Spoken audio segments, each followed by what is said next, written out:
everyone, this is DumagueteLife.com. I'm Gilson Vergara. If you watch many of my videos, I always mention my wife from time to time. Today, she's here with us. So this is Ruby Vergara. Hi, how are you? Ruby and I have been married for almost 10 years now. Our friends, whether married or in relationships, always ask us what makes our relationship go, because I guess from the outside looking in, I guess we just fit, but they don't realize that it takes a lot of work. And so we decided to make a video about the top 5 things that work for us as a couple, and maybe that'll help you as well. So number 5, Support. men in relationships always support each other when times are good. It's when, you know what, hits the fan. Fortunately, I have had many failures as far as business stuff, so I don't see them as failures. It's a learning experience for myself. In those times of need where I need that support, Ruby's always there for me. So you have couples that I think, like, if the person fails at something, the other partner is very quick to say, "Oh, I told you so." And I think that's not conducive for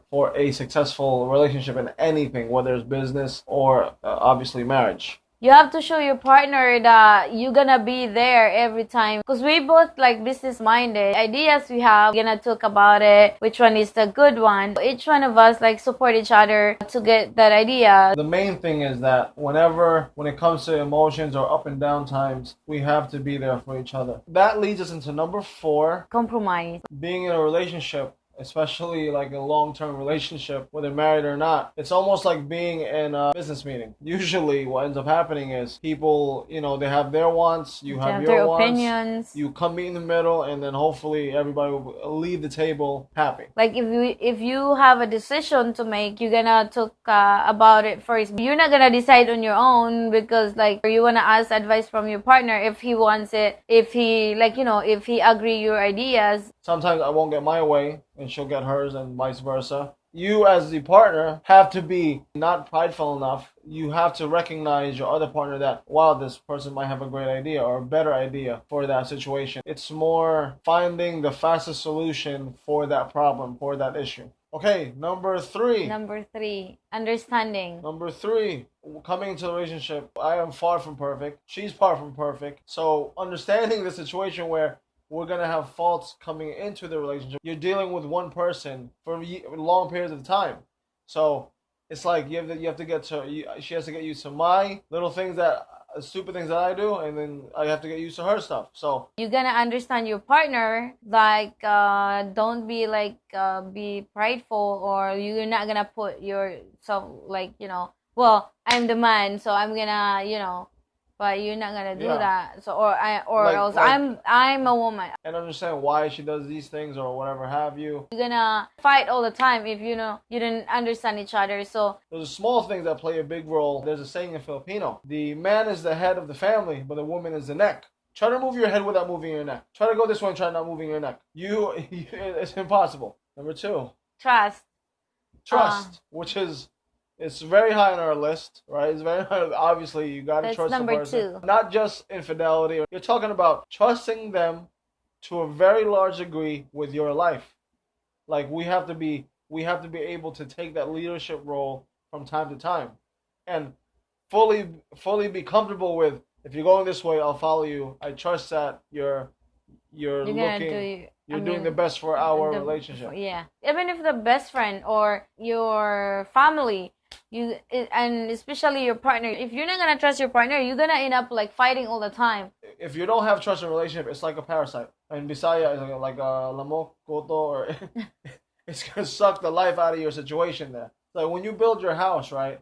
They always say your house is your sanctuary. It's a place where you come home to be peaceful and whatever have you. I look at our relationship as my sanctuary. Why the hell am I going to come in our relationship with stress? It doesn't serve a purpose. It's unneeded. It's unnecessary. Trust is really hard to earn. Like if you break it and that's it, it's really hard to to get it back. Regain it. To regain it. Usually with trust issues, it's usually pertaining to another person coming into the relationship. I tell her that when it comes to dealing with another woman, I love Ruby to death.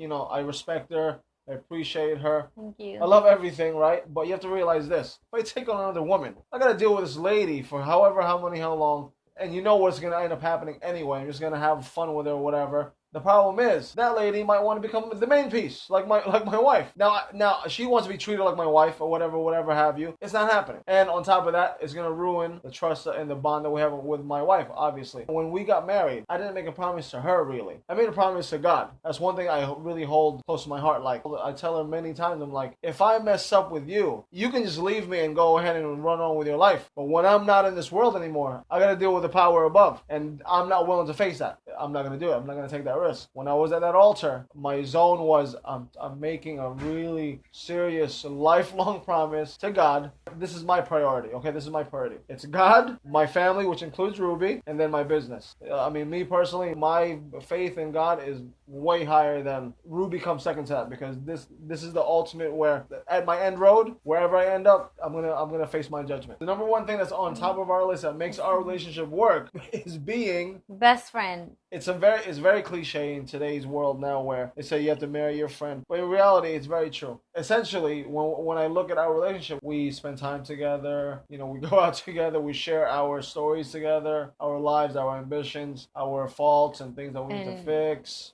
Share some good ideas. Tell each other if the idea is not so good, and try to reevaluate and push forward to get to a level we're at. No, not saying that we're in a high level of relationship. We're still growing, obviously. The first 2 years of our relationship, it was crazy. We fought like crazy, like cats and dogs. I mean, fighting all the time. Like me and him is from the first 2 years of our relationship. I know that's why he said it's really tough, because I'm from Philippines, and he's Filipino, but he grew up here in New York. So the culture is really different, and the way I grow up is really different, and the way he grew up too is really different. By that time, we were fighting all the time, because we can't meet in the middle. What we did is try to analyze and understand each other, and then talk about it. That's one policy that we kind of have in our relationship, is if we have a problem, we're not gonna go to sleep until it's dealt with. And then that's not yelling and screaming, whatever. It's just we're gonna talk it out until everything's dealt with. Because number one, I don't want to go to sleep upset. That's number one.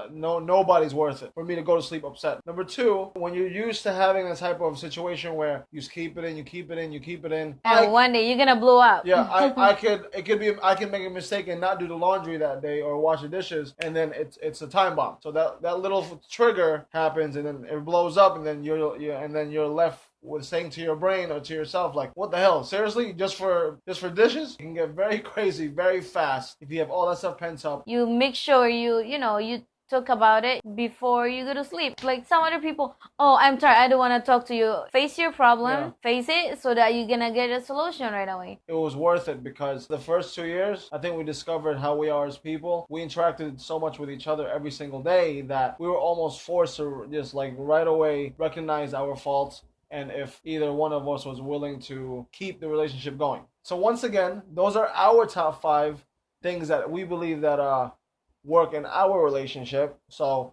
quick rundown. Number 5 is support.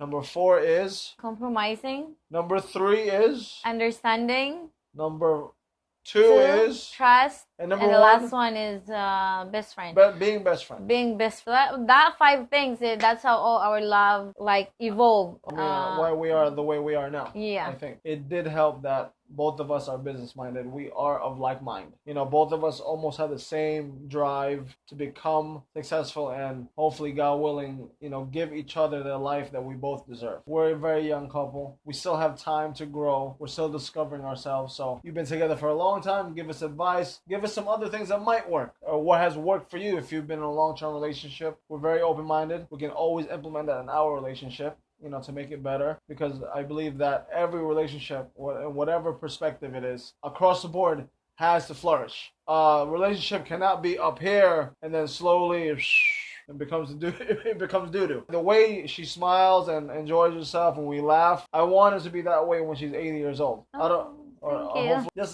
hope, God willing, that we're just as affectionate and open through the years. So once again, this is Gilson Vergara. And this is Ruby. And we just want to thank you for checking us out. And thank you for watching us. Hope you guys enjoy watching this video. Thank you. Take care. And have a great day or night wherever you are. Thank you. Goodbye. It's Pacquiao's mom. Here, they're like that. Looks like a circle, man. That's hard. It looks Go like a like circle. that. Huh? Now this looks like a gang sign.